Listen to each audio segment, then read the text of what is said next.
And sitting in the front passenger seat, Billy stared at the road through the car's rear window.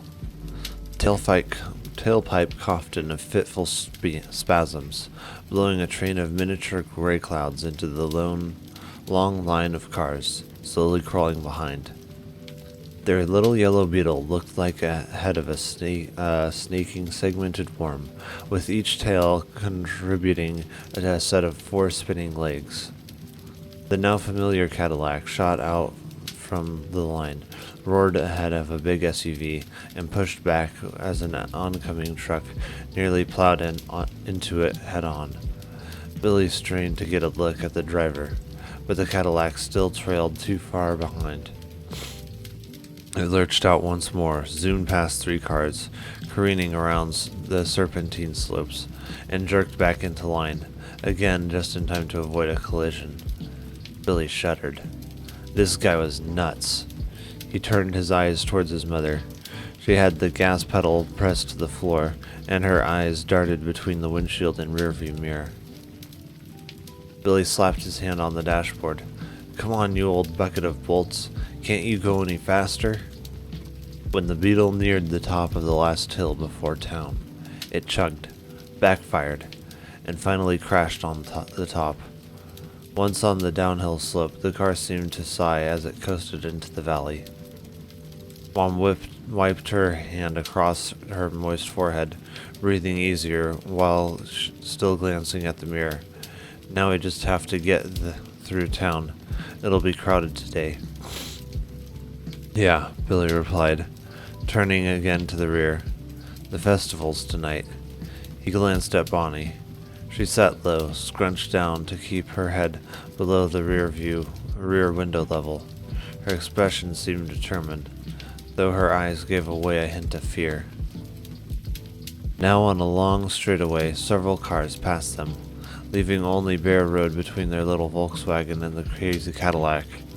The maniacal car pulled close enough for Billy to identify the driver. "Mom, it's Dr. Whittier. I see him." She took a deep breath and exhaled heavily. "Maybe I can lose him when we get into town." Billy focused on him. The hatred in his eyes seemed to cut into his head and read his thoughts. Billy looked at Bonnie again. Her wide, fearful eyes stared into space, but when they focused on him, she smiled sheepishly. He gave her a smile in return and whispered, "I'm scared too." Bonnie reached her hand forward. Billy slid his hand into hers and folded his fingers into a handshake. Though unlike any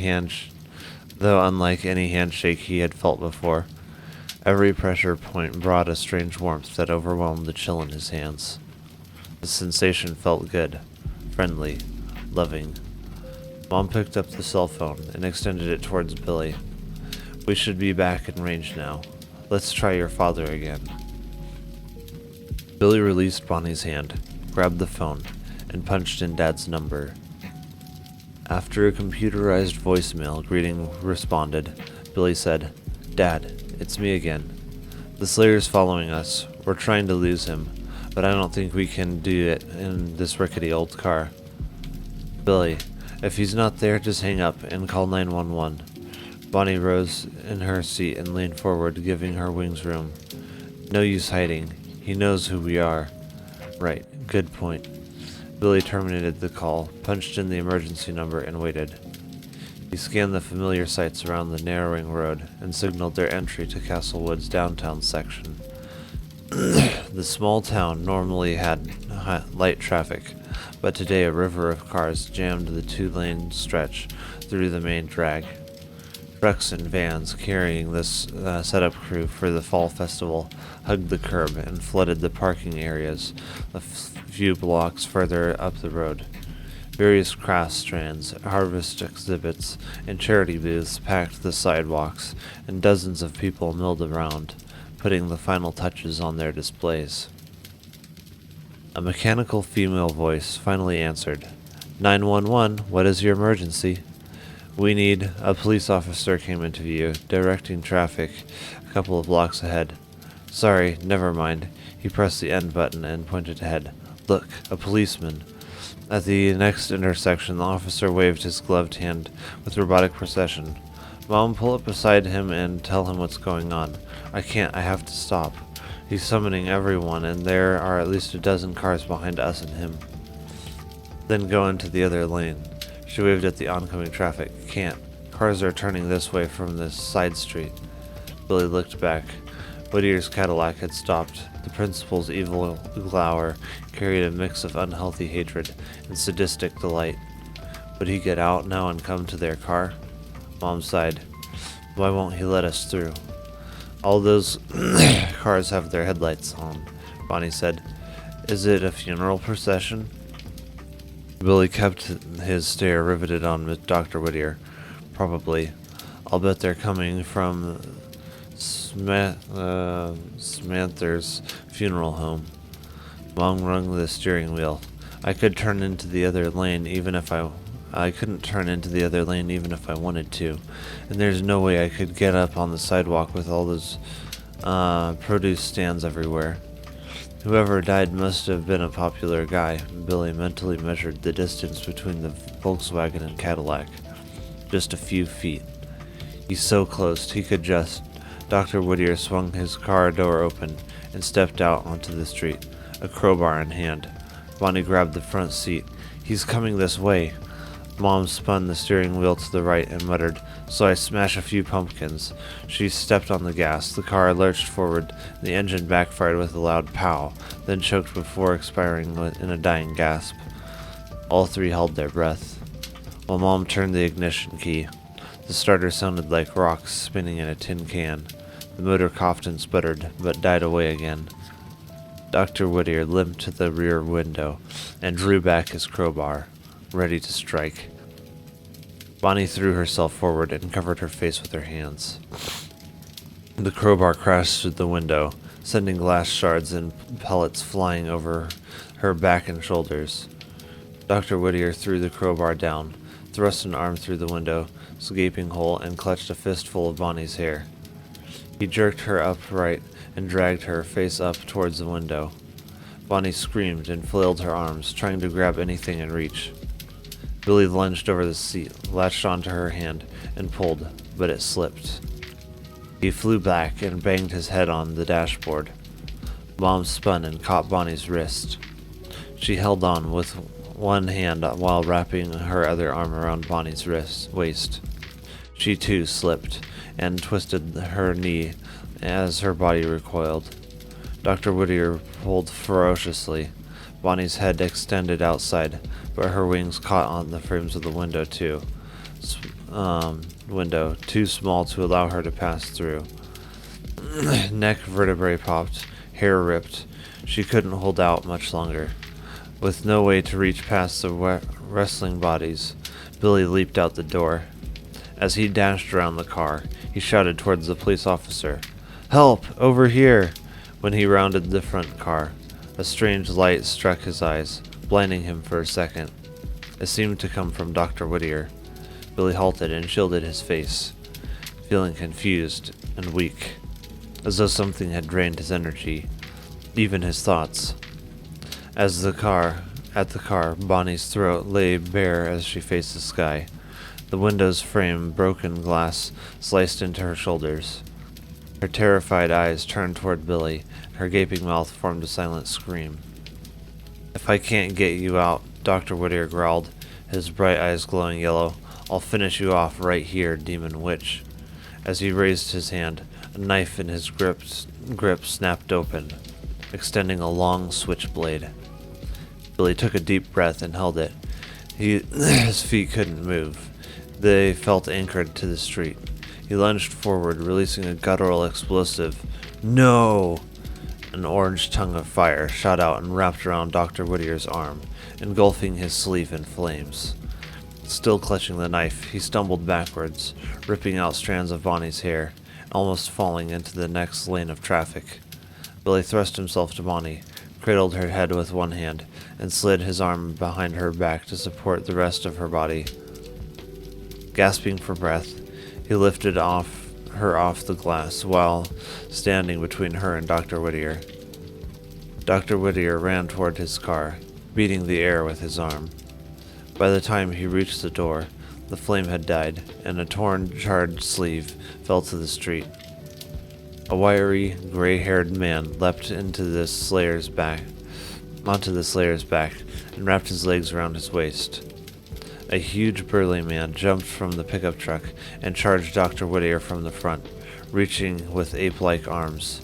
Turning, Dr. Whittier put the man on his back between himself and the second attacker. The trucker dodged, stumbled forward, and fell onto the street. He slowly lifted his body, raising himself on hands and knees, and shaking his head. Dr. Whittier plunged the knife into the older attacker's calf. The man cried out and fell to the ground, next to the truck driver, grasping his leg and writhing in pain. Dr. Whittier flung his car door open and jumped in. Since the policeman had stopped the flow of traffic just seconds earlier, the Slayer was unable to turn his car into the opposite lane. He roared away in a puff of exhaust smoke. Let me see, I must have read something wrong. Since the policeman had stopped the flow of traffic just seconds earlier, the Slayer was able to turn his car into the opposite lane. He roared away in a puff of exhaust smoke. When the policeman finally arrived, Billy slid his hands under Bonnie's back to support her hidden wings, while the officer, an athletic, leather-jacketed man with a thick mane of gray hair, opened the car door on the passenger's side, climbed into the back, and guided her legs. "That's it, son. A little higher. Everything's going to be just fine." Soon they had settled her on the seat. Her eyes tightly closed, Bonnie sniffed back sobs as the officer helped her out of the passenger door. Billy rushed around to that side and supported her, careful to keep his touch light on the blood-dampened sweater. He walked her to the driver's side while trying to pull the material away from her skin to disguise the lump from her hidden wings. Still in the front seat, Mom opened the door. When the officer helped her out, she tested her knee and grimaced. "It's all right," she said to him, patting his shoulder. "I can stand. You still need to see a doctor." He pressed a button on his shoulder-strapped radio. I need ambulance support at the corner of Main and Millstone. 4 individuals, 2 female, 1 adult, 1 teenager. 2 adult males. Injuries may be serious. I need a BOLO on a Cadillac. Dark blue. License plate looks like a vanity tag that starts with IHD. State unknown. Middle-aged male suspected of attempted murder. May be armed with a knife. Last seen headed southbound on Main. The policeman squinted towards the horizon. He cleared his throat and began speaking into the radio again. "It's hard to believe, but the suspect looked like the middle school principal. I think his name is Whittier." "It is Whittier," Billy said, "and he might be heading for the airport." When he spoke, pain stabbed the inside of his mouth, radiating back into his throat and making his insides burn like swallowed acid. What had happened? Did that fire come from inside him? He created a bit of saliva and swallowed it. It helped a little. Suspect believed to be going to the airport, the officer continued. Cannot pursue at this time. He'll probably take residential roads to the airport boulevard to seal the corner of the airport and Vine. When finished, he turned to Bonnie. "Miss, are you all right?" She drew back from Billy and wiped her eyes. "I will be, thank you." With an awkward limp, Mom walked behind Bonnie and pulled the sweater collar down, exposing her wounds. Quite a few cuts. One looks pretty nasty, but the bleeding's not too bad. It's just oozing. The officer bent his bushy eyebrows. "Sorry, I took too long. It took so long. I stopped and drew my gun, but I couldn't shoot while he had the girl. Then the boy got in the line of fire and the man got on the creep's back. I should have kept running." "Don't worry, officer," Mom said. "It wasn't your fault, and I think our injuries are minor." The policeman looked at Billy, his eyes surveying him from top to bottom. "Where did that fire come from, son? Did you throw something at him? Billy glanced for a moment at his mother and Bonnie. With no idea how to respond, he just shrugged. You got me. How odd. It was like it came out of nowhere. The officer waved a hand toward the outskirts of town. The ambulances should be coming from the country station, but the traffic's pretty bad, so it might take a while. Just rest here while I get a first aid kit. He hustled towards his squad car. A few seconds later, the faint sound of wheeling siren rode the cool breeze into town. Bonnie blinked through tears. We can't let them examine me. Mom ran a hand through her tangled hair. She's right. We have a first aid kit in the plane. I think she'll be okay until then. Billy helped Bonnie and his mother back into the car. As he walked around the rear, the two would-be heroes came into view. It wouldn't be right to leave without thanking them. Back in a minute, he called, his tongue stinging a bit less. As he hustled towards them, something sparkled on the road. Since clouds covered the sun, where could the light be coming from? He leaned over and snatched up a small stone, the size of a quarter. It was shaped like a slightly flattened golf ball, covered with a hexagonal facets about the width of a pencil eraser. A hole had been drilled through one end, as though it had been a pendant for a necklace. A crystalline shell surrounded the black core. It seemed to emit a light from inside, dim, but still easy to detect. The police officer returned with the kit and knelt between the two men, both of whom still sat on the street. Billy showed the gem to all three. Does this belong to any of you? Speaking, even those few words stung his mouth. Never seen it before, the truck driver replied, while rubbing the back of his neck. The older man shook his head. Nope, don't wear jewelry. Not mine, the officer nodded towards the Volkswagen. I'll be over in just a second. Billy dropped the stone into his pocket. I appreciate what you tried to do. Whittier is really dangerous. No need for thanks, the truck driver replied. I just wish we could have caught him. Not knowing how to end the conversation, Billy just waved clumsily. As he hurried to the Volkswagen, he looked around. The crowd had drawn back into a ring encircling the area, watching intently. The sirens grew louder. Ambulances would arrive in seconds. Billy jumped into the front passenger seat and slammed the door. Sirens are getting close. Let's go. Mom turned the car key. A weak grinding sound whined from the rear, then fell silent. Another grind, even weaker, squealed and died away.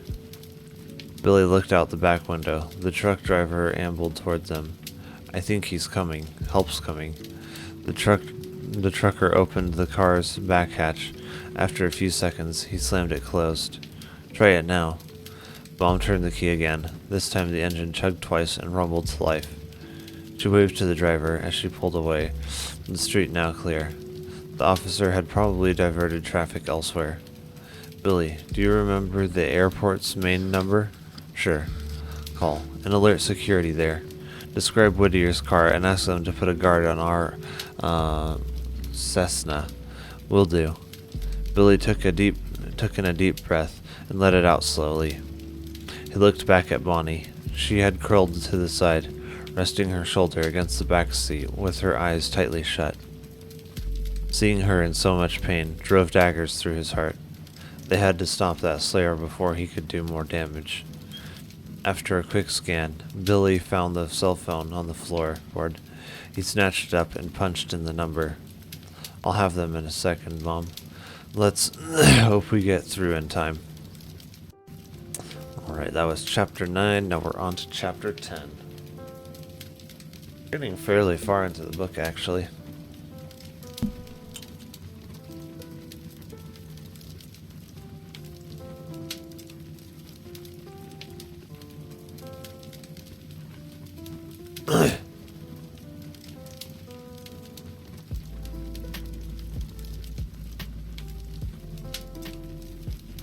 Alright.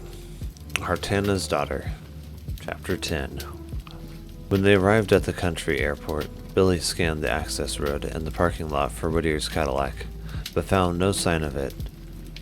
Besides the 2 police cars at the gate, the field of blacktop had only a few widely spaced vehicles. Mom parked the car near the terminal, and the trio walked toward the door. Billy ached to run, to dash ahead and look for his dad, to check on their airplane, and to make sure the coast was clear. But carrying the box and book in his arms forced him to step with care, unable to see his own feet, much less any obstacles. Also, Bonnie hobbled along slowly, with Mom limping at her side. He couldn't leave them behind. He contented himself with keeping their pace and watching for the Slayer. As soon as they entered the terminal building, Mom headed straight to the security desk, her limp less noticeable, more like she had a pebble in her shoe than a sprained ankle. At the desk sat Manny, head of the security department for as long as Billy could remember. A nice old guy, though maybe the challenges of airport security in the modern age had passed him by. Manny rose to his feet. "Hello, Mrs. Bannister." "Manny," Mom said. "Is Jared here?" "Not anymore." Manny pulled his holster higher as he walked around the desk. "He logged out a while ago. As soon as your son called, I sent a man to the hangar, and no one's seen the car he talked about." "May we go to our plane now?" "Sure. I'll escort you. Let me call my man to see if everything's clear." Manny picked up a desk phone and punched a couple numbers. "Jerry? Any signs of trouble?" "Good." "Did you search the plane?" "Perfect. I'm bringing Miss Bannister down." He hung up the phone and pulled a cart from behind his desk. "Let's go." Billy set the box and book on the cart and peered at the book. The old leather carried tiny cracks throughout its worn gray skin. The dark inscription barely stood out against its background. Fama Regis, a title he hadn't noticed when he saw the book earlier. Maybe Dad couldn't tell him more about it. Maybe Dad could tell him more about it later. Manny grabbed the cart handle and led the party across the terminal waiting area. Then, through an exit on the opposite side, Billy paused at the water fountain near the door and took a drink to cool his breath again before hurrying to catch up. Once out in the breeze, the cold air flapped his thin short sleeves. He crossed his arms, rubbing them briskly with his hands. Through all the excitement, his lack of a sweater hadn't been a problem, but now he wished he picked one up at home. Yet, it didn't matter. His sweater was being put to good use. Billy looked at Bonnie. With her head down and her eyelids half closed, he couldn't read her expression, but her tense jaw and deep forehead lines revealed her agony. He clutched the front of his shirt and shivered. Why did her pain keep sending those cold daggers through his heart? He barely knew her. Their only connection was a vague, mysterious dragon ancestry, and yet he felt as though he had known her for centuries, like their encounter in the schoolyard had launched an adventure planted in ancient soil along with roots of time itself. Bonnie glanced in Billy's direction. She offered a brief, tortured smile, and her wet, weary eyes revealed an uninvited darkness. Was it mourning? Loneliness? She seemed to want to expose a deep, crushing burden, but not just to anyone. Had to be someone she could trust, someone who would understand. Before today, she had no one to tell, no mother, no father, and it seemed no friends at school. Billy wanted to put her arm around her and say, "I'm with you, don't worry." But how would she take it? It would be innocent. Like when they held hands in the car. But would she know that? What was really in the mind of this dragon girl? Could he trust her? Who was she anyway? Billy's own dragon revelations gnawed away at his sanity. He couldn't even trust his own feelings. How could he possibly know hers? But if she felt the same suffocating gloom he was feeling, She probably could use a comforting hug.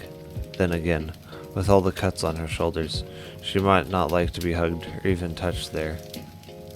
Yes, that was it. Too many cuts. Of course she wouldn't like it, right? He picked a pebble and watched it tumble. He kicked a pebble, watched it tumble along the path. So many questions, not enough answers. After walking about 100 yards on a series of wide concrete paths and grassy medians, they reached a hangar. Although it was nothing more than a big, elongated garage, the plain gray metal barn was a welcome sight. His dad's workplace, a haven of safety and comfort. Billy had spent many summer hours there, flown dozens of times as a co-pilot, and even helped work on the Cessna. Normally, he and Mom would have walked right to it, but because of the danger, an escort seemed necessary. The airport security team had definitely taken the warning seriously. The first hangar door was the only one opened, and a uniformed guard, Jerry Manny, had called him, stood watch. Footsteps pounded from behind. Marilyn, Dad called. Billy. Billy spun to him, and Billy spun, ran to him, and met him with a hug. Dad's arms felt strong and good, though his clothes smelled like smoke. As they walked to join the others, Billy opened his mouth to ask about the odor, but the blood-swelled sting returned, and with it sting of betrayal. This was the same man with whose same arms who had hugged him good night thousands of times and chased away all the monsters from under the bed. With every bedtime story, he had opportunities to explain the truth, to prepare his son for what would surely learn someday on his own, but he wasted them. And was this man really a monster himself? Was he really one of the good dragons, as far-fetched as it might have seemed just a few days ago? Every word of this dragon spoke, every emotion he portrayed, was now suspect. Perhaps a hidden lie. And worse, the dragon specter that lurked within Billy's own frame came out to haunt him once again, torturing every thought and emotion. He couldn't even trust himself. Manny spoke up from the hangar door. "I guess you won't be needing me."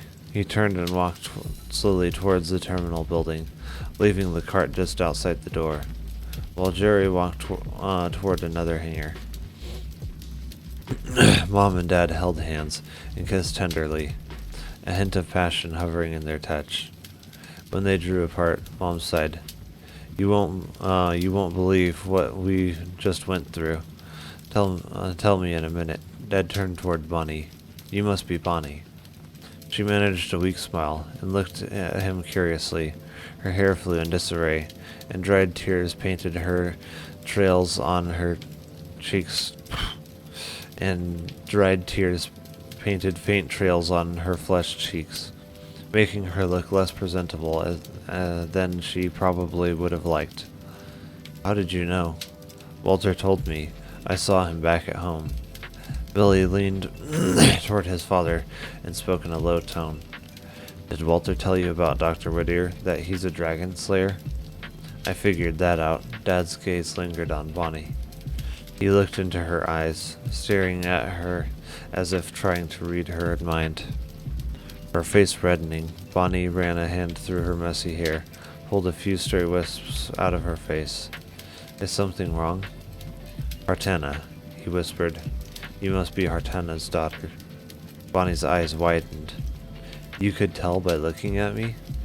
Dad kept his voice low. "Anyone who's been around dragons as much as I have can tell a dragon child when he's seen one." "I'll explain more later." He looked at Billy. His smile dissolved, and his eyes darkened. Billy firmed his lips. No wonder Dad's expression changed. The secrets he had kept for so many years were coming back to haunt him.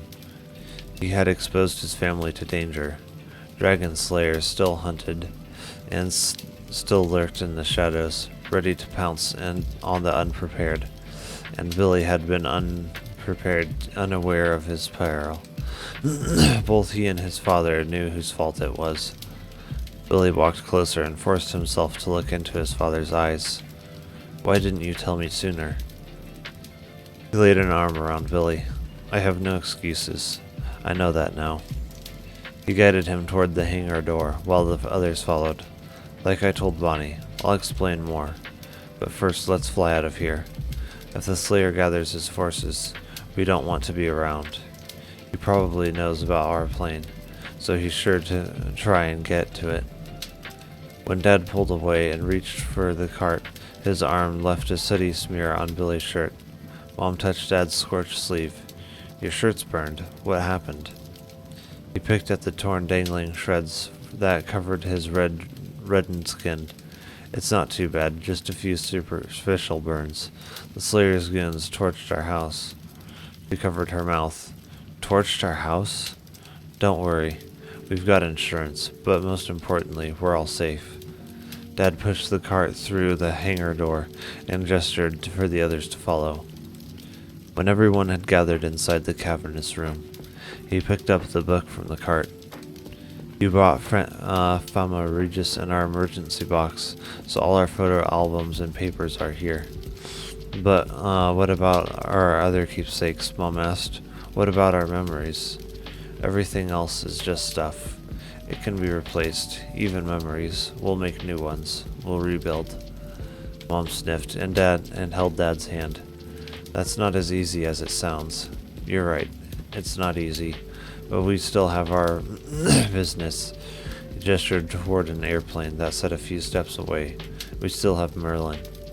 Bonnie walked into the darker interior of the hangar. "Who's Merlin?" Dad joined her and slapped the airplane on the side of the cockpit. "Bonnie, meet Merlin."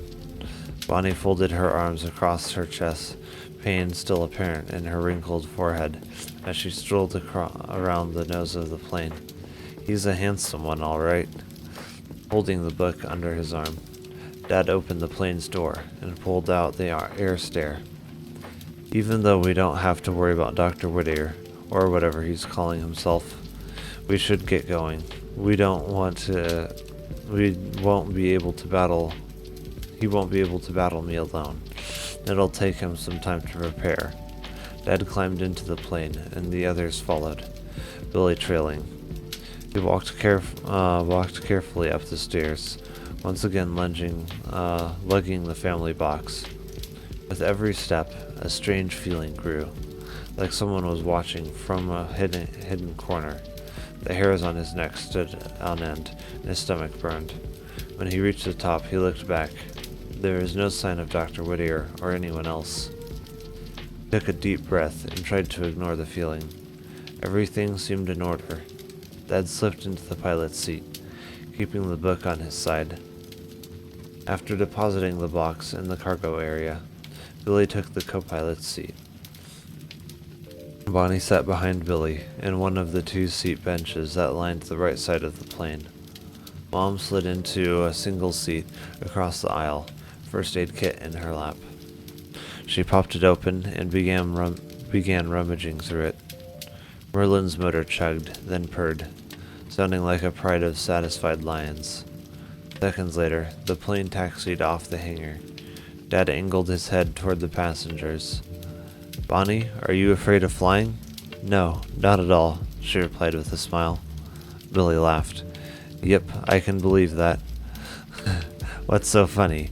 Dad asked. Mom grinned. "You'll see." She turned to Bonnie. "I'll help you pull the sweater off, honey." She reached across the aisle and lifted the bottom hem.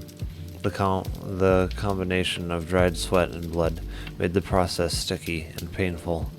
When the sweater finally came off, revealing Bonnie's scrunched up wings, dark purple splotches showed through her otherwise blue sweatshirt. Mom folded the sweater before turning the cockpit. "Take a look at Bonnie now." When Dad turned, Bonnie spread her wings, seeming to fill the entire cabin. After flapping them a couple of times, she folded them back in. "Whew," she said, arching her back. "That feels better." Dad smirked, chuckled a bit, and turned toward the front. "So that's why you're not afraid of flying." I knew Hartana had a daughter, but I didn't know anything about the wings, though I was wondering about the bulge on your back. He stared out over the dashboard for several seconds. Marilyn, could she be the one? I was wondering the same thing, she replied. Bonnie blinked. The one? I'll try to explain when we're airborne, Dad said, but I'm not sure I can give you a very good answer. He turned Merlin toward the runway and waited for clearance from the tower while another plane settled in for landing. I hope this flying machine isn't too much of a letdown for you, Bonnie. It's a Casna caravan, not as agile as a dragon, but it's a lot better equipped for what I have to do. I carry corporate executives around, maybe an occasional group of skydivers, or cargo that needs expedited delivery. You men keep your faces forward, Mom said. I'm going to have to pull Bonnie's sweatshirt up in the back. While Billy and his father faced forward, Mom spoke to Bonnie in a tender tone. The stitching on these holes where your wings come out is very well done. Did you do it yourself? Yes, my mother taught me. I'll push your wings back through. The gaps are sort of like big buttonholes, aren't they? And you sewed in hidden zippers at the bottom. Yes, I had to make the holes big enough to get my shirts on and off by myself. That's amazing. How did you keep your secret from your foster parents? They don't pay much attention to me. I think they're in the foster system to find a younger child they can adopt. I'm just there until the state can find someone else to take me. Why are you at Castlewood? When we heard Hartana was living in the northwest, and that she had a daughter, but there hadn't been any other word for years. Well, that's a long story. Okay, I'm going to start wiping the dried blood with peroxide. It might burn a little. After a few seconds of silence, Bonnie moaned softly. Sorry, you have one long cut just above where your left wing goes into your back. But it's hard to tell how deep it is. It looks like there's also a wound on that wing, but I don't think it's broken. I think you're right. It feels more like a bruise. Silence ensued another moment before Bonnie spoke up again, her tone more upbeat. Mr. Bannister, what's all that cargo you're carrying? Billy drew a mental picture of the cargo area. Merlin's back half had its seats removed, leaving plenty of room for almost anything, while still providing seats for 6 passengers and 2 crew members up front. He visualized the paneled boxes in the rear, unmarked and stacked neatly in rows. They're crates of Bibles, Dad said, still facing forward. I've been collecting them for months. I was going to fly to Atlanta tomorrow, and from there to a missionary society will pick them up and smuggle them into a closed country. Oh, then you do follow the Bible, Bonnie said. My mother told me you didn't. Dad's face turned red, but said nothing for a full minute. Finally, he called out, Is everyone buckled? We're cleared for takeoff. All set, Mom said. Bonnie's covered. I'll pull her wings back through the holes when we're cruising. The Cassandra picked up speed, rolling down the runway as smoothly as a luxury car on an interstate, then lifted effortlessly into the air. Billy inhaled, enjoying the exhilaration of takeoff. Even after so many flights, the sensation never failed to suck his breath away. The force of the seat on his body, the unsteady feeling of the increasing speed between himself and the ground, made him grip the armrests a little more tightly, and made his heart pound just a bit faster. Although every flight carried inherent danger, it was certainly more comfortable sitting in the cockpit, even with the bumpy climb through the cross breeze, than dangling precariously from Bonnie's arms. After a few moments of silent assent, Dad spoke up, raising his voice to compete with the buzzing propellers. Okay, we're on our way to Huntington. Huntington? Billy said. Why Huntington? Because I don't have any pilots there. It's not a likely place for me to go, and it's far enough to give us some time together. We have a lot to talk about. Definitely. Billy winced at his own word. It sounded argumentative, a tone he didn't intend. Okay then, Dad said, nodding. You go first. Billy told their story, with Mom occasionally interrupting to fill in the gaps. He downplayed his own role, especially the strange fire that burned Whittier's arm. But of course, Mom brought it up as a highlight. So, it's progressed to fire breathing, has it? Dad asked. Billy nodded. Yeah, and it stung pretty bad. Dad grabbed a pen light from the tray on the console. We're cruising now, so I can take a look. Open your mouth and lean over here. Okay. Billy opened his mouth and stuck out his tongue. Dad flicked on the light and pointed the beam into his mouth, murmuring as he moved the light around. His wandering eyes and the shiny silver pen waved back and forth after several hmms. He drew away and tapped Billy's chin. Done. Billy closed his mouth, then lifted his brow. What's the verdict? It looks like you've started forming scales, but they aren't fully glazed over yet. Billy licked the sore insides of his cheeks. Is it supposed to hurt so much?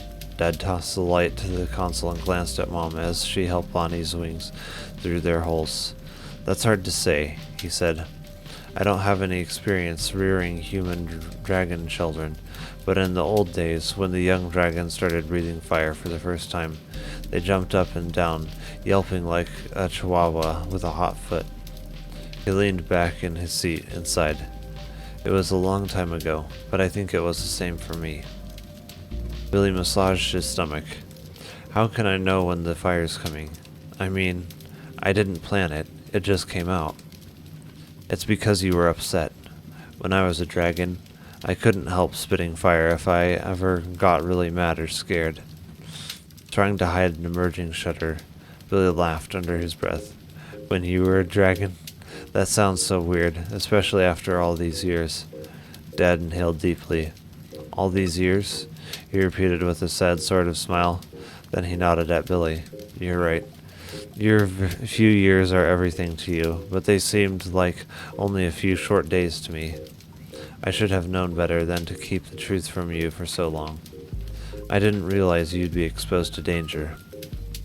Everyone stayed quiet for a minute or two, while the loud buzz of the propeller droned in their ears. You told your story, Dad finally continued. It's time for me to tell mine. He picked up a microphone from its cradle on the control panel.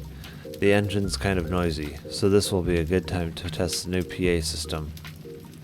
Accustomed to hearing his father's dramatic stories, Billy leaned back and closed his eyes, ready to imagine the details. Fire away. That was chapter 10, now we're on to chapter 11. Dad settled into his pilot's seat, pulled out Fama Regis, and laid it open on his lap. I wasn't there for some parts of my story, so I'm getting a few details from this book. Those parts were written by a square you'll hear about very soon. After clearing his throat, he spoke with a deep storyteller's voice, its characteristic resonance playing through the speakers and carrying throughout the cabin. Once upon a time, over 1,000 years ago, during the days of King Arthur and his noble knights, an aging prophet named Merlin ascended the crags of a steep hillside. The old man climbed a rocky bed, blithely passing over the rough, steep incline. He moved like one much younger than he appeared, more like a yearling mountain ram than an ancient gray-head sage. His long robe, blunted scarlet in the dimness of the night, scarcely troubled him in his ascent as it flowed passively around his legs. After steadying his feet on two stable rocks, he set down a large leather saddlebag and cupped his hands around his mouth. Hail, Clesphere! Motionless and barely visible, The man on the rock stood and waited for an answer. His long, spindly shadow rested on the face of the cliff, a ghost in the full moon's glow. Above him and to one side, another dark shape yawned as if stretching to this swallow, as if stretching to swallow the old man's silhouette. The entrance to a cave and the target of his call. Hail, cleft sphere. The old man waited again, but there was no response. He looked down the rugged slope. Another man on the smoother path below, a somewhat younger, sturdier gentleman, dressed in the finest of riding array. Although there was no horses nearby, he seemed ready to mount and dash away at the slightest provocation. "Come, your majesty," the older man said, holding out his hand to his fellow traveler. "We must enter the cave." The king, using both hands and feet to find his way, slowly but steadily climbed the rocky embankment. His broad shoulders expanded, and his rippling forearms strained to lift his body.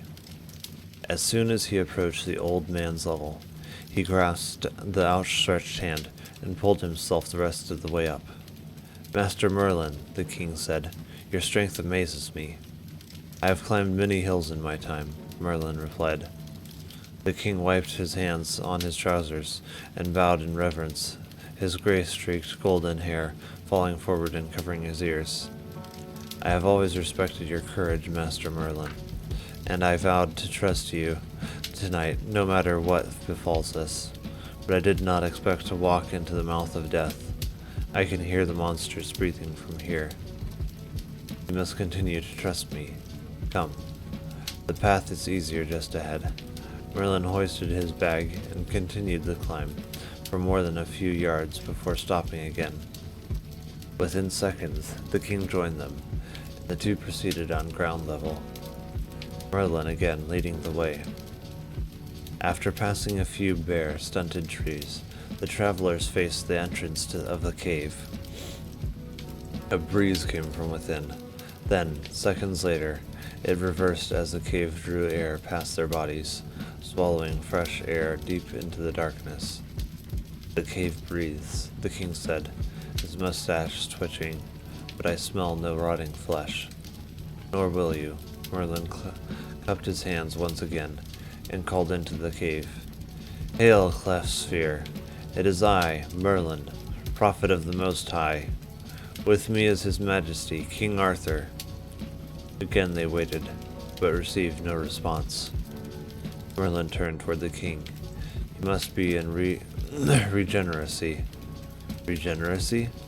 The king peered into the shadows. "What is regeneracy?" Merlin walked forward without looking back. "You will see," he said, before enveloping the darkness. Arthur hesitated. The full moon's light cast the cave's interior shadows, but the prophet's courage washed over the king, beckoning him to follow. After a few steps into the cave's arching influence, his eyes adjusted.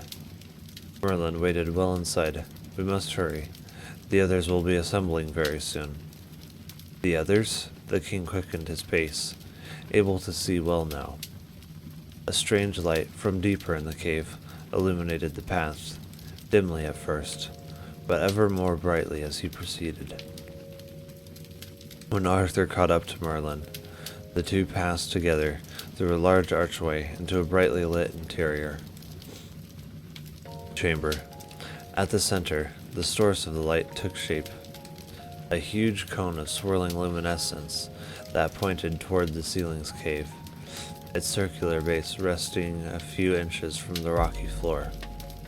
It was a shimmering, inverted funnel of pure light, yet it was more than light.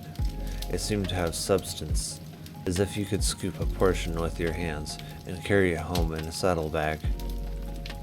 Within the cone, a dazzling array of flashing glitters flew like buzzing bees from one side to another, bouncing and dancing until they struck the focus of the cone, a huge heaving body that rested in the center. "Master Merlin," the king cried, Tell me what it is that I look upon. If it is accursed, I shall turn my head back. I shall turn my head and pluck out my eyes, rather than look upon it again. But if it is holy, I shall bare my head as well as my feet, and fall to my knees. Merlin set a hand on the king's shoulder. My king, your colorful oaths are out of place. This light is neither cursed nor holy. It is a natural process I have called regeneracy. It is how a dragon refers to sleep. Have you ever seen a creature like this in full flight? Yes. Just several days before this, I saw a dragon in battle with Sir Devon. And did you notice how his scales shimmered in the sunlight, and how his eyes flashed while in flight? The king nodded ardently, his gaze fixed on the form before him. Indeed, I did take note. A frightful sight, to be sure. Yes, frightful, if you are not aware of the reason. His scales and eyes breathe the light as you and I breathe the air. He absorbs the energy and expels the light as he does not use.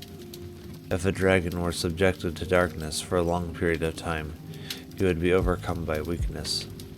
Without at least a candle to feed his body, he would eventually die. Merlin set his bag down, approached the glowing dragon, and spread his hands over the cone, as if to warm them.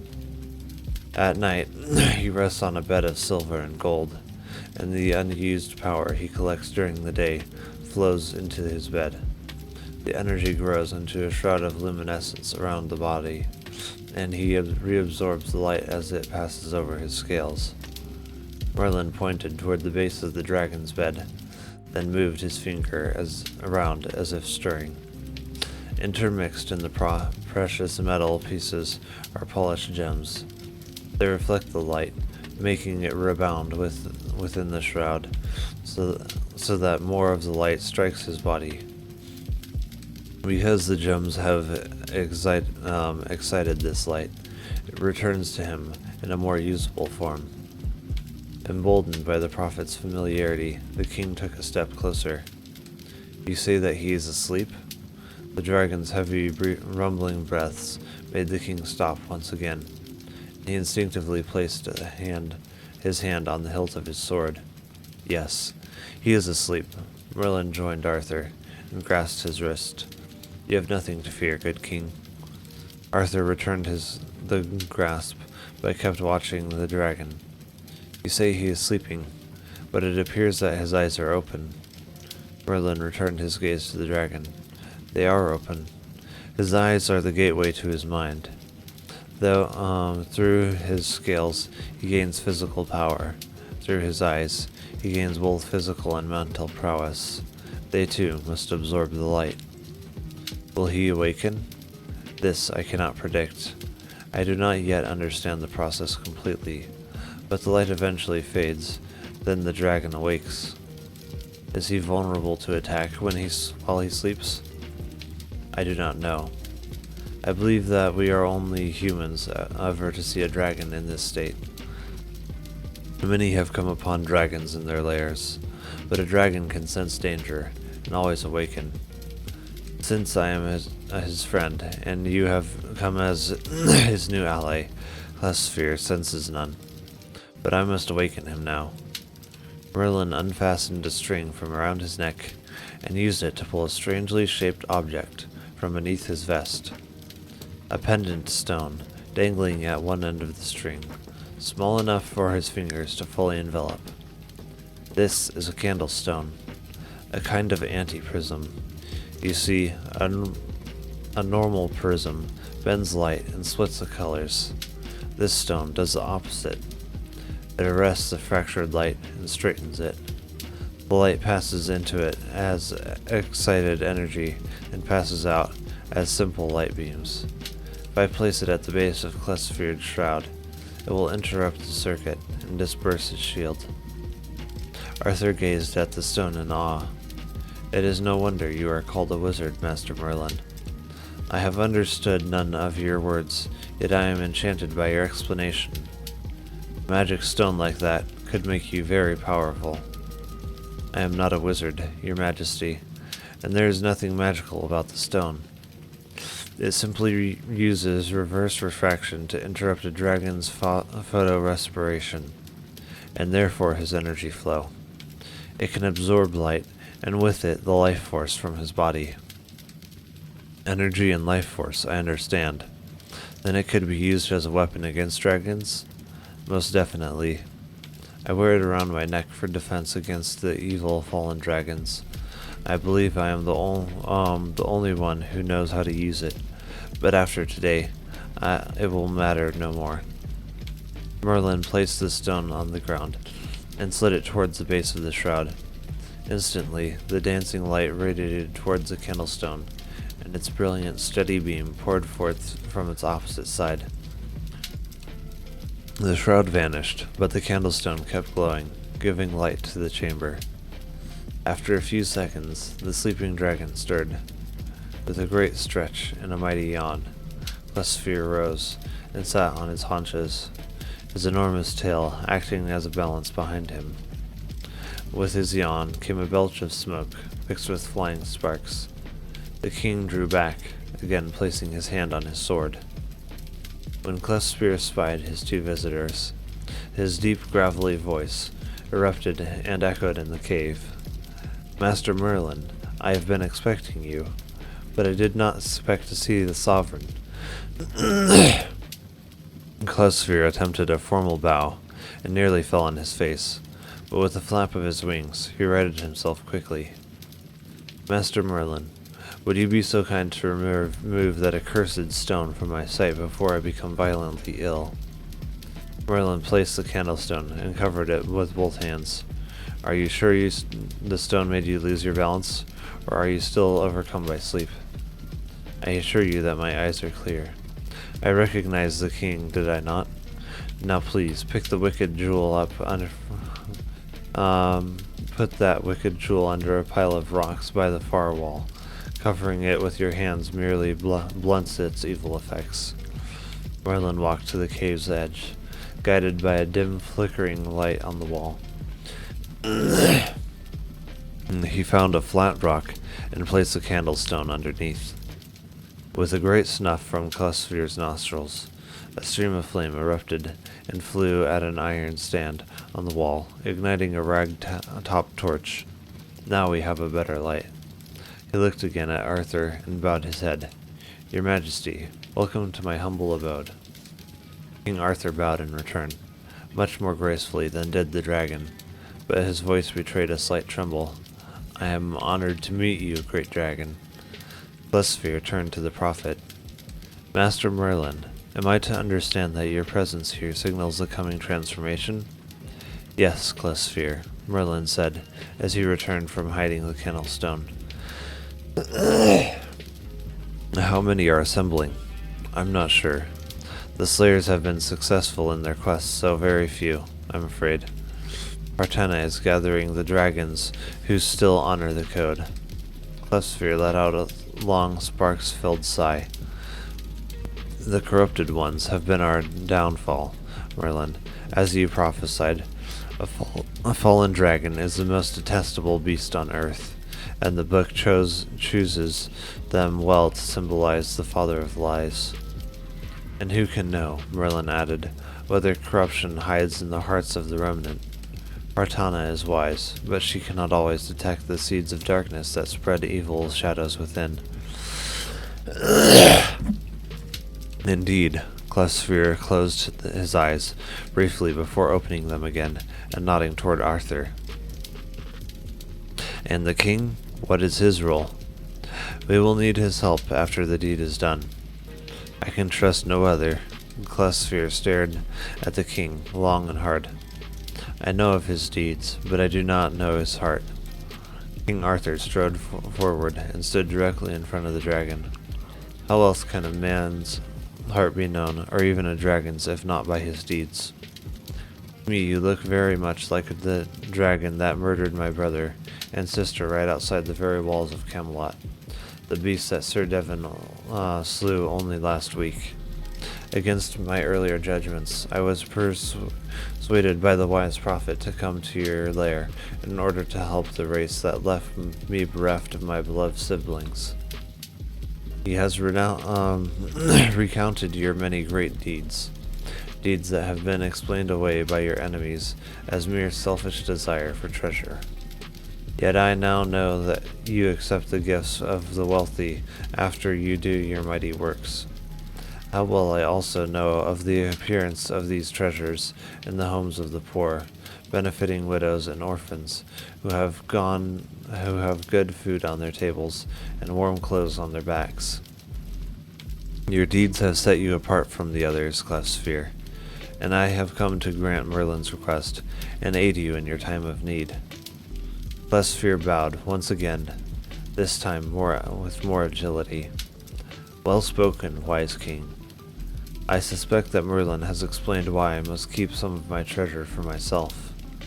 My bed is but a humble collection, not like Goliath's, I'm afraid. His treasure is what makes him so strong. Merlin picked up his bag, laid it over his shoulder, and set a hand on Clefsphere's flank. Do not envy that which is gained by evil means, Clefsphere. True strength lies in wisdom. Goliath has chosen his path. His end will be destruction. I hear grumblings that the slayers have already darkened his door. Your shroud has been sufficient for your needs, and is the result of your honest labors, not the greedy lust of a fallen spirit. He gestured for the king to join him. I have summoned all the noble dragons that remain to Baldtop. Come now, we must fly to the meeting place. Clefsphere's voice altered to a growling rumble. Master Merlin, you and the king must climb on my back. Make haste. I smell danger. Merlin grabbed the torch and stamped out its light, then helped Arthur. As both men climbed across the dragon's scaly back, the scale's luminescent glow guided their way. Arthur grasped a protruding spine with both hands, while Merlin, accustomed to such a ride, held on with only one, keeping his other hand firmly grasped on the saddlebag. Do slayers approach? Most likely, Clefsphere said, and they are already within my walls. They must have followed us, Clefsphere growled. Your Sir Devon is quite the zealous one, your highness. It couldn't be, the king said. He was sound asleep when we left. Merlin saw to that. No time to argue. Heads down, and hold on. Wait, Merlin shouted. I have to get the candlestone. No time. And I will not fly with that cursed dragon's bane. With great flaps of his wings, Clefsphere rose from the ground and hovered in the midst of the cave. After taking a deep breath, he blew a raging river of fire through his mouth and nostrils. Then slowly, still breathing fire, he moved forward into the stream, floating easily on the cushion of flaming air, like a dragonfly in the wind. They accelerated through the tunnel. Merlin and Arthur peered through the passing fire, flames that bounced in all directions like the beating of a dragon's wings. Shadows scurried, like ghosts diving for cover in the rocks. Within seconds, Clefsphere burst into the open, then almost straight up into the clear night sky. May God be praised, Arthur cried out. Both hands still gripped the dragon's spine. What a magnificent beast. Indeed, Merlin called. We have to get higher than their arrows can reach. With us on his back, he cannot turn to defend himself, so his underbelly is vulnerable. The angle of ascent leveled as they reached a safe altitude. Clefsphere spoke up. I apologize, your highness, for the rough ride. The king took in a deep breath in the rarefied air. No need, my good dragon. I was exhilarated. That was a masterful escape. Could you tell if Sir Devon was among the attackers? Merlin asked. No, the king replied. I only saw shadows. I think I saw him, Clefsphere said, but his identity matters little to me. He is a slayer and cannot be trusted. Merlin looked over the scene far below, a shifting gray canvas, with firelight speckling the shadows cast by the ghostly moon. I slipped a drug into Devon's food to make him sleep, so I thought our journey would be secret. But there is no time to speculate. We are only moments away from the mountain. The light of two flashing torches filled the cave, and a pair of undulating shadows crawled along the walls. With every step of the dark images, an echoing clop replied, yet there was more silence than echo. The weary travelers sniffed the air and made their way ever so slowly toward the center of the main chamber. "There's no hint of fresh kill to guide us," Devon the taller one said. "No, my liege," Palin, Devon's squire, replied. "In fact, the air is very clean, but I am sure his bed must be in front of us. I saw flashes of light." The two walked more boldly, then stopped again. The source of the light. Palin's cheery voice gave away his darkened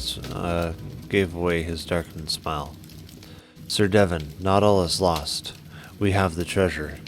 Yes, it is much smaller than Goliath's, but we will all be paid handsomely once again. Split it up in my presence, and reserve the proper portions for God and for the king." "Of course, my liege." Palin stooped and began collecting the treasure. He carried a set of saddlebags and deposited the valuables piece by piece, cycling through the bags to make an even disbursement. "You are most gracious to give equal shares to us all, even though the others wait outside in fear." Devon surveyed the cave floor, taking care to hold his torch close to the ground. "What does the census say now?" The squire pulled a scrap of parchment from his tunic and studied it for a moment before looking up again to address his master. "After your valiant conquest of Maven last week, and your extraordinary slaying of Goliath this morning, I know of only 10 remaining. The demon witch Hartana is next. She will pay for wounding you last summer, and I have already begun making a sketch of your eventual triumph. All in good time, my friend. She did rip my leg, but it is merely part of our holy crusade. Wars are not won without loss of blood." He continued gazing at the floor, kicking pebbles, as he searched for every last gem. "By our count, only 10 of the dragon spirits are left on the earth, and now that the king knows of Merlin's conspiracy with them, I shall have the old wizard's head by noon tomorrow." He looked up from the ground and extended the torch towards Palin. "Could you tell if the king was safe on the demon's back?" "Yes, from what I could say, my liege." Devon shook his head. "We nearly missed our part of the plan, but you, my good Palin, will be greatly rewarded for awakening me from Merlin's spell. Without you, we never would have found the Dragon Slayer, and you were the only one brave enough to stay in the cave. Count out for yourself a double portion, and be sure to commend yourself when you write all this in the King's Chronicles." Devon returned to his search, combing the floor with the light of the torch. "Thank you, my liege. I will record every word." After sweeping more rocks to the side, Devon stopped and swooped close to the ground. He reached a hand forward, then drew it back. "Palin, what is this?" "Where, my liege?" "This glowing ember on the floor, a stone that spills a faint beam of light."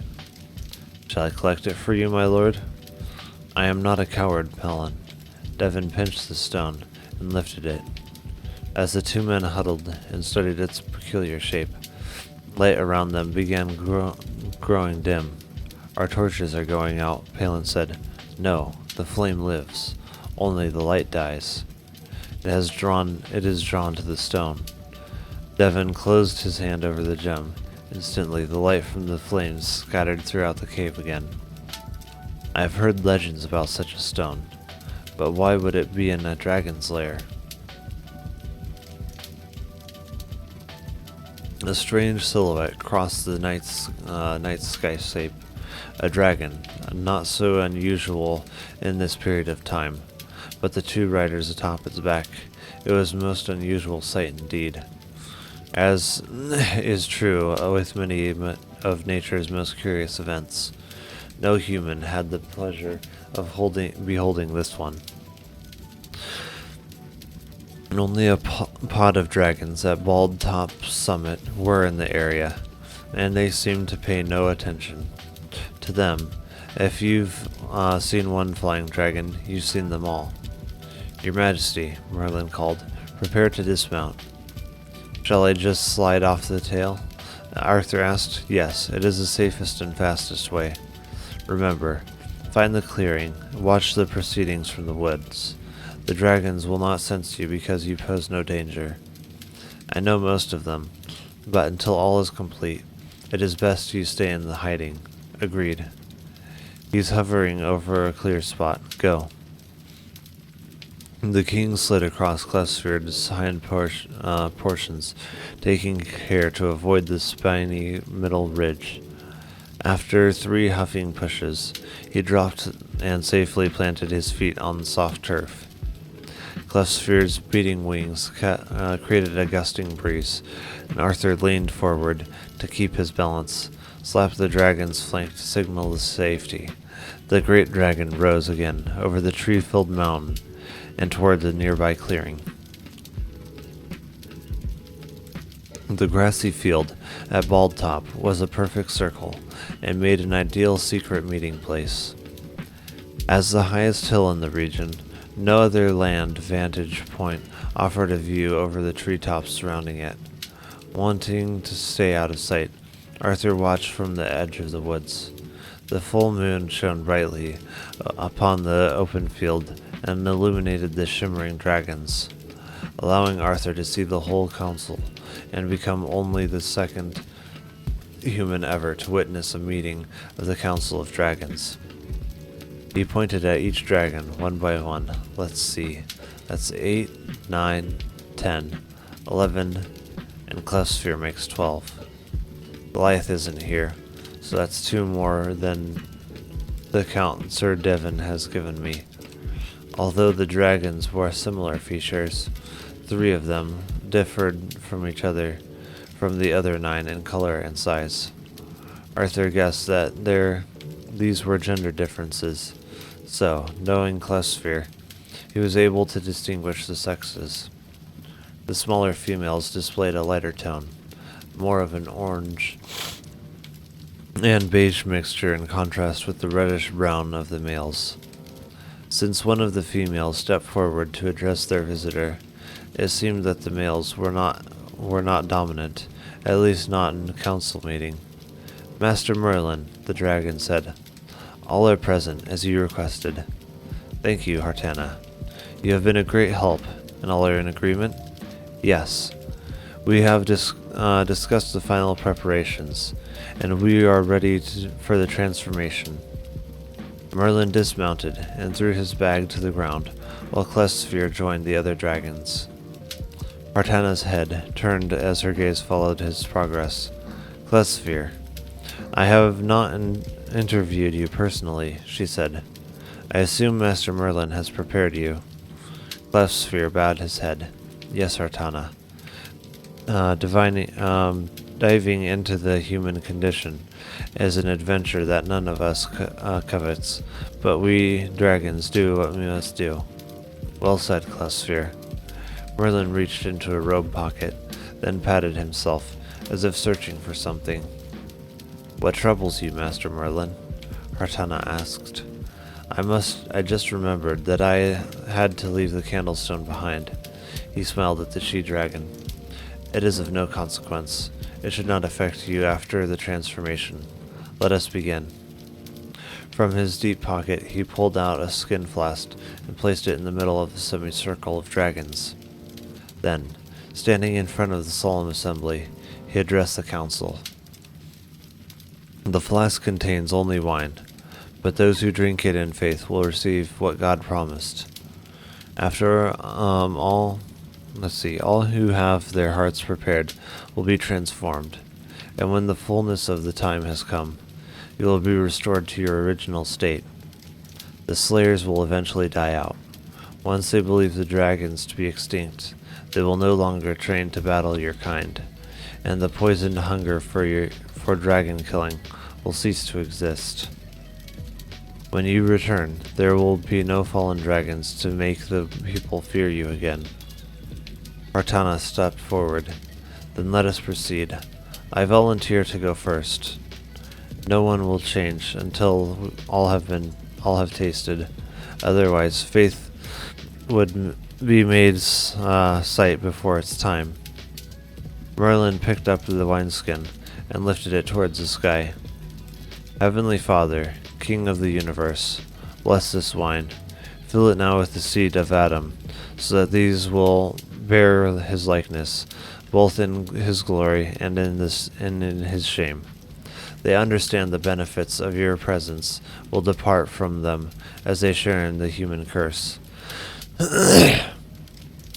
They also understand that should they fall after the likeness of Adam's sin, they must find their salvation through the light of the world. Merlin walked towards the line of dragons, extending the flask. Artana followed her head, and lowered her head, and opened her great mouth. Merlin, not quite sure how to administer the drink, raised the opening of the skin over her teeth and tipped it forward. At first it came out too quickly, spilling a bit over her jaws, but he pulled back to avoid losing too much. Artana lifted her head, dramatically swallowing, as she turned towards the others. Be brave, my friends. The drink goes down without harm. Merlin gave the wine to the council, one by one. A few seemed tentative, but they took it without much hesitation. Clesfir was the last dragon in line. I look forward to shaking your hand, he said to Merlin. The old man bowed his head, and I yours. Clesfir followed the ritual. After he swallowed, the Council of 12 waited in silence. For the first torturous minute, nothing happened. Merlin sat on the ground while the dragons stood and looked at each other expectantly. Another minute passed, then another. A few sets of dragons' eyes took on worried looks, but Hartana remained unmoved, and Clesfir joined at her side. We have not been promised the hour, he said, only a result. We must have faith in the Maker, Hartana added, not in Master Merlin. Several more minutes passed. Merlin continued to sit in silence, his legs crossed and his head bowed in prayer. Some of the dragons rested as well, lying on their bellies in cool grasses, while others were too nervous to do anything but stand and watch. Watch Merlin for any signs of what to do next. One tested his wings a few times to see if they still worked. After what seemed like an hour, but was in reality only about 15 minutes, one of the males broke the silence. He's a fraud! In a cowering posture, he backed away from the rest of the council. What did you say? Hartana asked. He's a fraud. Merlin has made fools of us. There was a second man riding on Clesfir's back. I saw him. He must be a slayer, and he will bring the others while we wait for this traitor's potion to fail. Hartana roared. Silence, Gartrand. Will you destroy the faith of the others with your own infidelity? Gartrand beat his wings hard. This is not faith. I too want to survive. Whoever wants to die. But we have stepped into the human's trap. Let us kill this evil sorcerer and fly away to safety. Merlin sat motionless, watching the verbal battle intently. Even when Gartrand moved forward to attack him, he sat unmoved. In a flash of wings and reddish glistening scales, Clesfir glided into Gertrude's path and opposed the rebel. But when Clesfir opened his mouth to attack, only hot air spewed forth. Then he turned to slash with his tail, but when he swung, no tail appeared. Fear in his eyes, Gartrand backed away, while Clesfear physically shrank. His scales melted into smooth skin, his claws reshaped into fingers and nails, and his giant maw shriveled into a square face of a human male. Gartrand let out a piercing scream and took to the sky, still completely in dragon form. While Clesfear watched, the council members transformed. Hartana, the furthest along, her spiny top changed into silky blonde tresses, and her scales into milky white skin of the northern Europeans of the time. All had the appearance of fully mature adults, perhaps in their late 20s to early 30s. When the process completed, they gathered together, laughing and chatting. Merlin calmly rose to his feet and carried his bag to the huddle. He opened it, pulling out articles of clothing, and tossed them to the ground. "Get dressed," he said in a matter-of-fact tone. "You're naked, and the king is watching." Hartana turned to Merlin, smiling. "Naked? Oh, yes, of course. Come, everyone. Here's another new experience, clothes." The former dragons picked through the clothes, offering pieces to one another and helping each other figure out how the fasteners worked. Merlin helped here and there, until all were dressed in the garb of peasants, not the rags of the poorest members of society, but they would never be mistaken for wealthy merchants or for royalty. During the gaiety of the moment, Hartana and Clesfear whispered to one another. When everyone had settled and waited for their next instructions, Hartana spoke up. "Master Merlin, what of Gartrand? Surely this was unexpected." Merlin gazed at the ground. "Unexpected, indeed, and unfortunate." "How so?" Merlin raised his wizened head, appearing tired and worried. "He might be the only dragon left in the world. He will feel abandoned, frightened. He will not take the usual care, which means that Sir Devon is sure to find him. Gartrand is vulnerable, and since he knows what has happened here, all of you are vulnerable as well." "What shall we do?" Hartana asked. "While I was in prayer, the Lord spoke to me. His purpose remains unchanged, but with the departure of the traitor, God will accomplish it another way." "Traitor?" Clesfear said. "Will Gartrand betray us?" "Yes, but not willingly." "Then the slayers will pursue us as always," Hartana said. "Yes, I fear you are correct. They will continue to sharpen their swords and brand their forearms. The scent of your blood will never leave their nostrils." Arthur walked out of the woods and approached the gathering. When he arrived, he offered a low bow. "Hail, great council. I salute you who were once clothed in the majesty of your race. I commend you for humbling yourselves to our estate, and for taking on our bondage in order to ensure the future of your children." Ugh. "As long as I live, I will protect you.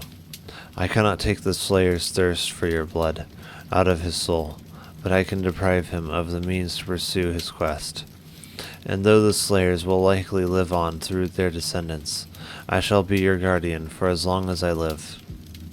Hartana bowed her head, then divorcing her new agility, she curtsied, clumsily at first, but with her second effort, as gracefully as any princess. "I trust that you will prove your promises, my king." She turned to Merlin. "Master Merlin, if the Slayers seek our lives now, their bloodlust will surely live on in their descendants, as the king said. How then will we ever become dragons again?" Merlin set a hand on her shoulder. "Hartana, I fear that some of you will never be dragons again. Who knows what the Slayers will do, or how the Lord will battle for you." A rumble of murmurs interrupted their conversations. When the noise subsided, Hartana took Merlin's hand from her shoulder and held it firmly in both of hers, gazing into his eyes. "Then how will our race survive? How shall we live? shall we procreate? And if we do, what kind of creature shall we beget? Merlin slid his hand away and hugged her, then signaling for the others to come close. When they had drawn within a whisper's distance, he looked around the circle of concerned eyes. You will not be able to procreate with each other, for you will live long on the earth. I know of no dragon who has ever died of natural causes, but death is part of Adam's curse. I cannot say how you will be affected. No progeny? Hartana asked. Then all is lost? Merlin shook his head.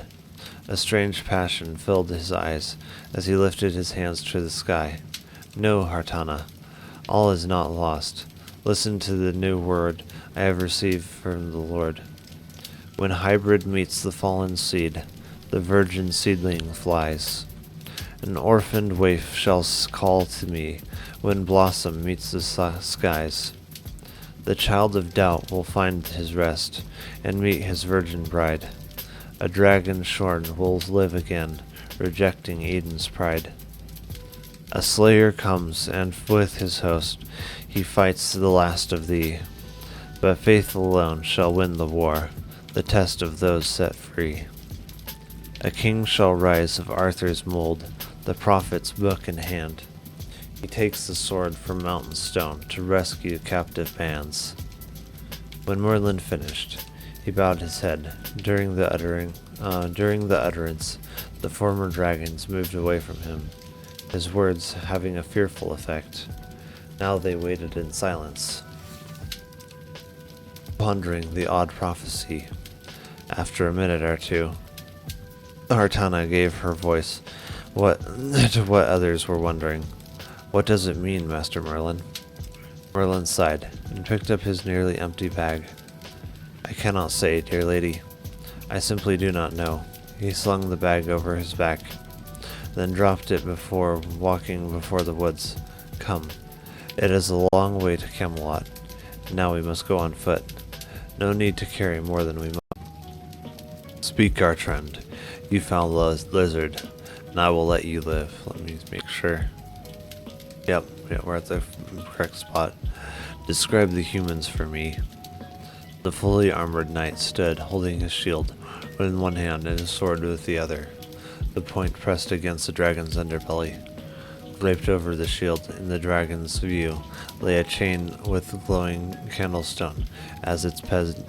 The dragon cowered in the corner of the cave. Sir Devon, they were still chasing as I fled. I do not know. Please believe me. Devon pushed the sword until a trickle of thick liquid emerged around the point. Think, lizard. You must have seen more. Have mercy, great knight. I cannot remember. I am so weak. Merlin's spell must have enchanted me. It is my stone that weakens you, demon. Devon held the shield higher. But I will not underestimate Merlin's power. I have never seen a dragon fly so stupidly as you, coming directly over the city in full view, spilling fire as you blubbered across the land. You were easy to track, and now Merlin's magic will be the death of you if you do not answer. Ask again, the dragon moaned. I will try. You said there was another hiding in the woods. Was it the king? I could not tell. It was a man, I think, but that is all. You know nothing. Devon lunged and thrust the sword into the dragon's belly. With another agile step and a twist of his blade, he fell away, avoiding the victim's gushing fluids and entrails. Gartran fell forward, like an uprooted tree, and the thud of his landing shook the ground. Devon handed his sword to Palin, and took the torch from him. Palin pulled a cloth from his vest, and began cleaning the soiled blade. Devon draped the candlestone's chain around his neck, and let the sparkling gem dangle over his breastplate. If the dragon spoke truly, Palin, then our mission is complete. There are no more dragons. Palin finished cleaning the sword and gave it to his master. Yes, my liege, but what of the humans? Devon handed the torch back to Palin, and slid the sword into its scabbard. A new mission, Palin. A very different one. Now we hunt our own kind. We must put 12 humans on our list. 12, my lord? Are you including Merlin? The two walked toward the cave entrance and squinted at the glowing light. Killing humans will not seem a noble venture. The king will not approve. If I am right, Devon said, the king will help us, even with Merlin included. When they reached the open air, they stopped and took in the view. Camelot in the distance. Torches and lanterns illuminated the outer walls and windows. Devon mounted his horse. Let us seek an audience with the king. Have our chronicles prepared and include today's activities. Palin drew a book from his saddlebag, far enough for Devon to see it, then pushed it down. I will, my liege, every word, as always. And so, Dad said, we chose common human names for the time and place. And as you probably guessed by now, I was Clasphere. I have lived for about 1500 years as a human, sometimes as Jared Bannister, sometimes using other names when the need arose. Billy stared at him. What a story. A zillion questions raced through his mind, too many to even know where to begin. He swiveled in the cockpilot's seat and gazed out the windshield. There wasn't much to look at. No dragons meeting in secret councils on grassy hilltops. No shadows of the great creatures flying in search of good deeds to do. Just a thick layer of clouds covering the West Virginia mountains below. Merlin's prophecy returned to mind. A dragon shorn will live again, rejecting Eden's pride. Shorn probably referred to the dragons losing their bodies. Would they ever really get them back? The aroma of peanut butter broke through Billy's thoughts. In the back, his mother and Bonnie munched on peanut butter crackers, now sitting together in the dual seat behind him. Are you holding out on Dad? Are you holding out on Dad and me? He asked, grinning. Mom smiled. I just now got them. She reached into a small box at their feet, withdrew 2 packs of plastic-wrapped crackers, and tossed them forward. Here you go. Billy caught the packs and looked at Bonnie. She had again donned the sweater, and he had loaned her, as she sat awkwardly, head down and body leaning to make room for her hidden wings. Ugh. She glanced up, but only briefly, giving him a tired smile before staring down again. Billy shifted forward. The story clearly had a profound effect on everyone, revealing a dark secret that shrouded life itself. A revelation almost too fantastic to believe. Surely Mom had heard the story before, perhaps many times. But had Bonnie? Had her mother disclosed everything? Maybe Bonnie knew, and the old story gave her a different perspective. New light to chase the shadows away. Maybe. But could it cast new shadows and raise more dark questions than ever before? At the pilot's seat, Dad focused ahead, concentrating on the weather. Although the flight started out smoothly, a front had brought unpredictable winds, forcing him to pay close attention. Billy tossed a cracker package onto his lap. Time for dinner, Dad. He grinned while unwrapping the plastic in one hand and holding the control yoke with the other. The movement brought an old ring on his hand into view. A red stone was mounted at the center, a rubellite. Dad had once told him a dark red tourmaline that raised a crucial question. Billy reached into his pocket. Dad, he said, withdrawing the stone he recovered from the street. Did the candlestone look anything like this? As he held it in his open palm, something felt strange, as though he were getting airsick. Dad's eyes widened.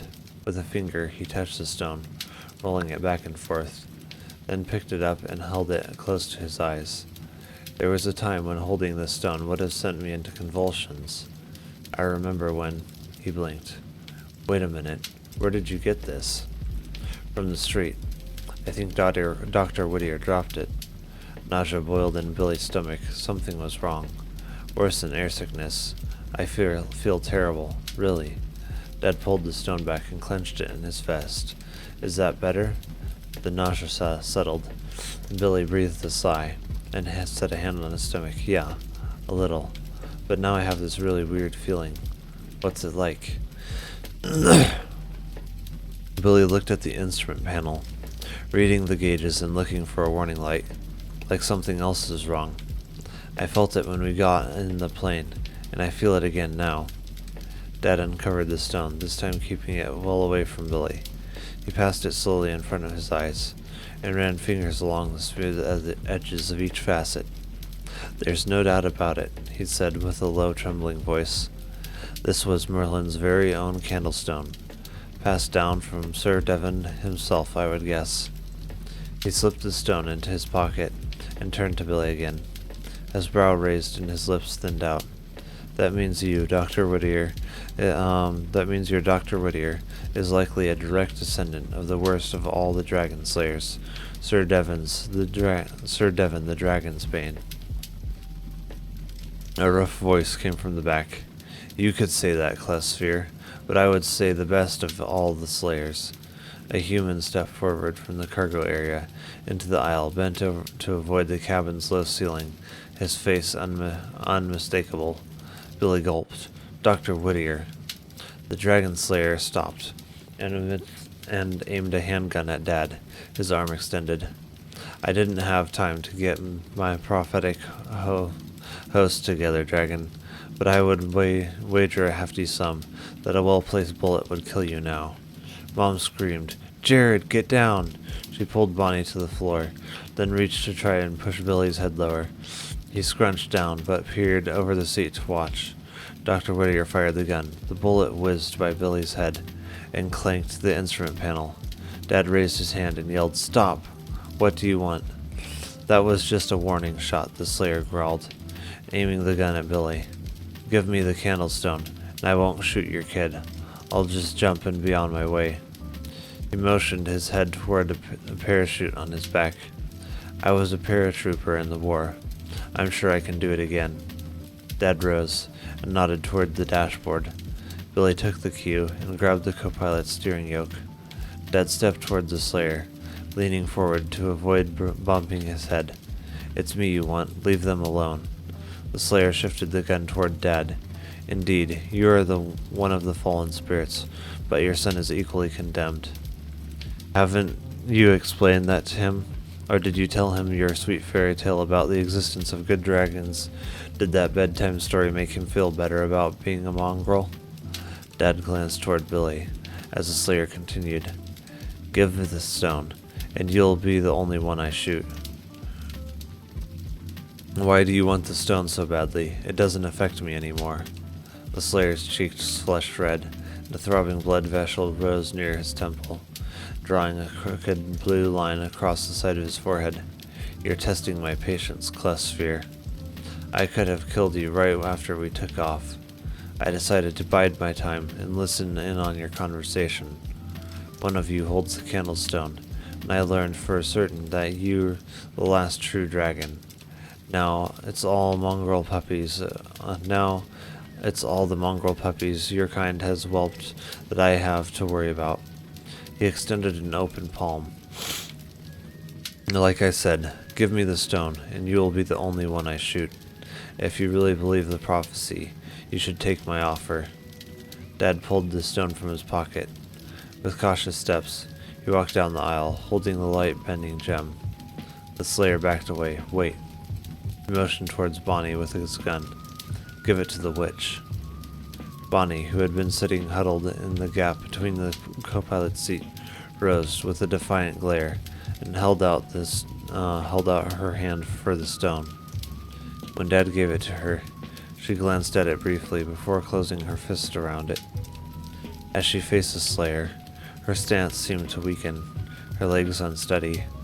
She took a deep breath and walked along the narrow aisle, extending the stone in her palm. Dr. Whittier snatched it and dropped it into his pocket. When Bonnie turned to head to go back to her seat, He grabbed her from behind and gripped her tightly around her chest while holding the gun to her head.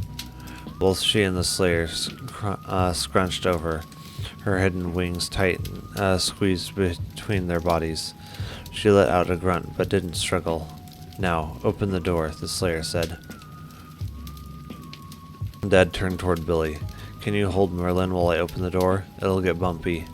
"I think so," Billy said, with a confident tone, though he really wasn't sure he could do it.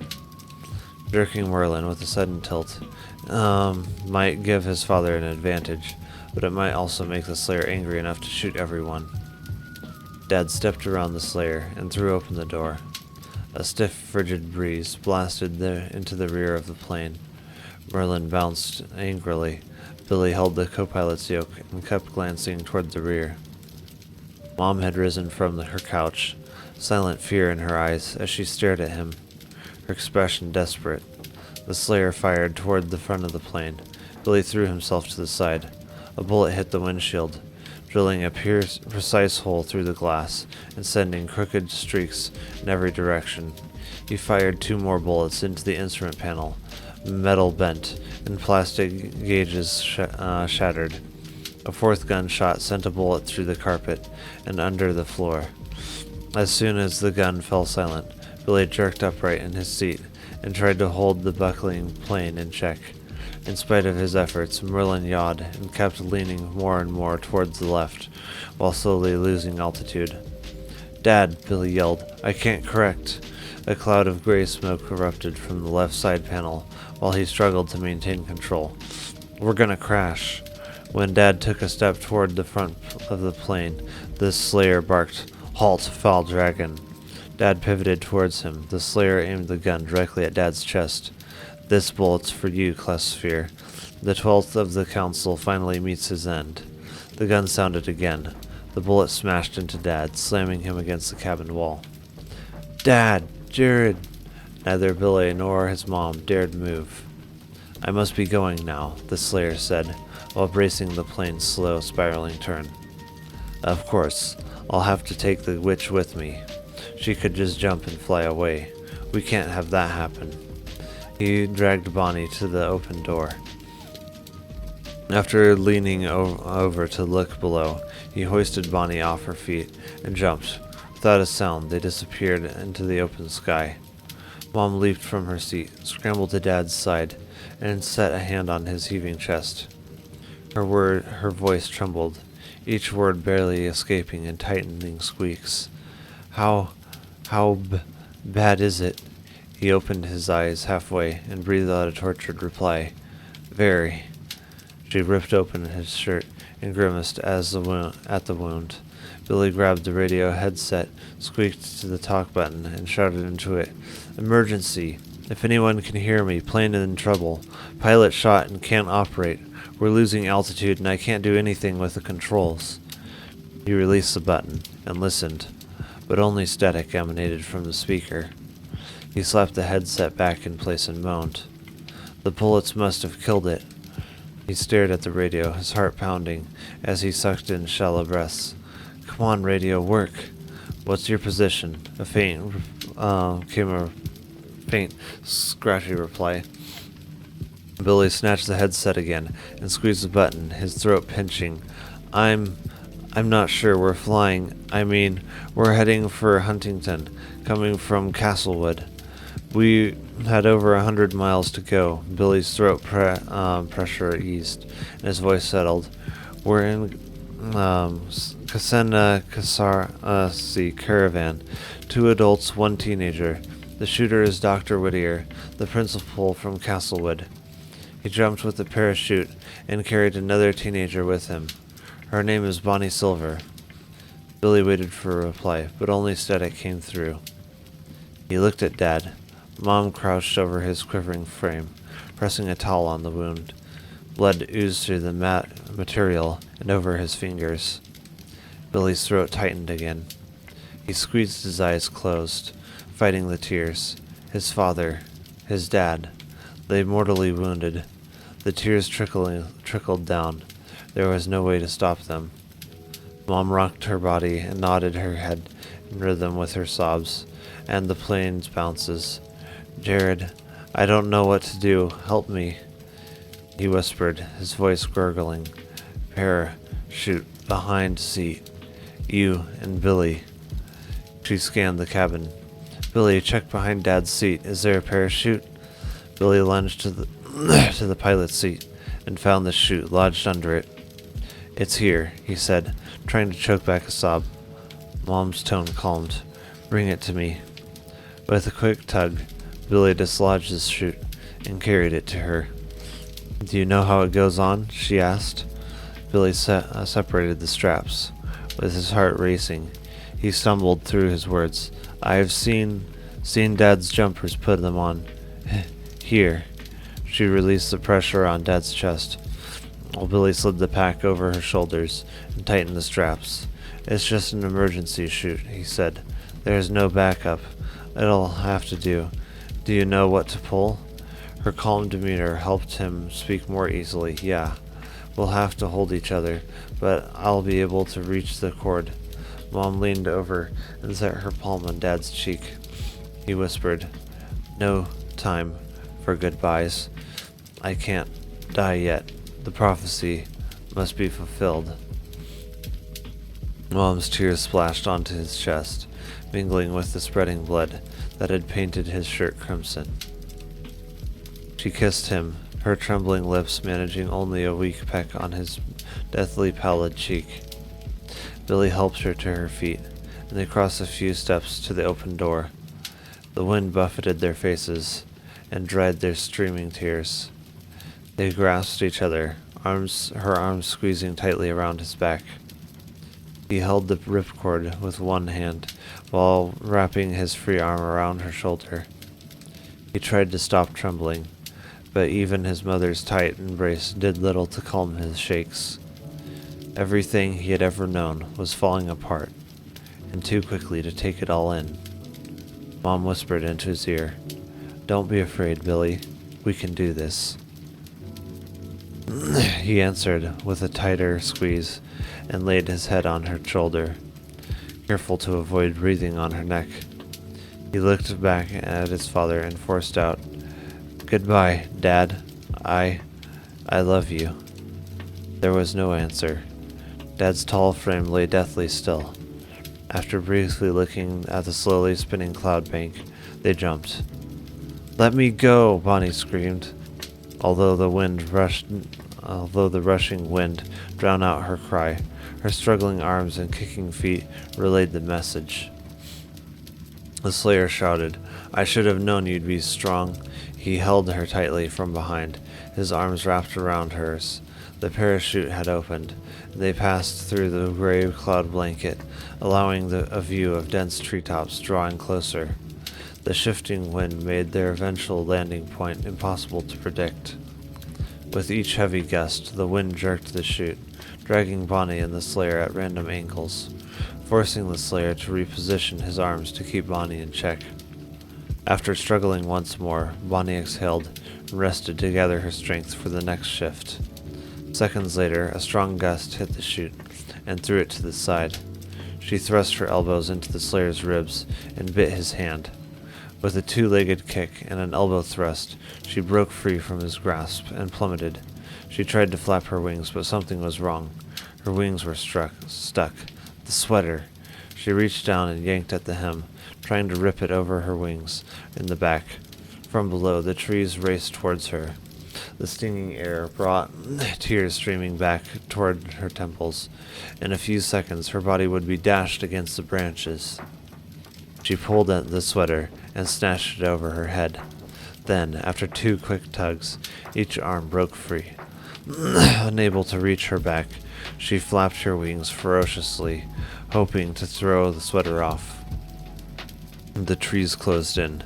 She could almost feel sharp branches stabbing her body, impaling her, leaving her dangling as morbid decoration in the lonely forest. She flapped again with all her might. The sweater tore loose and ripped away.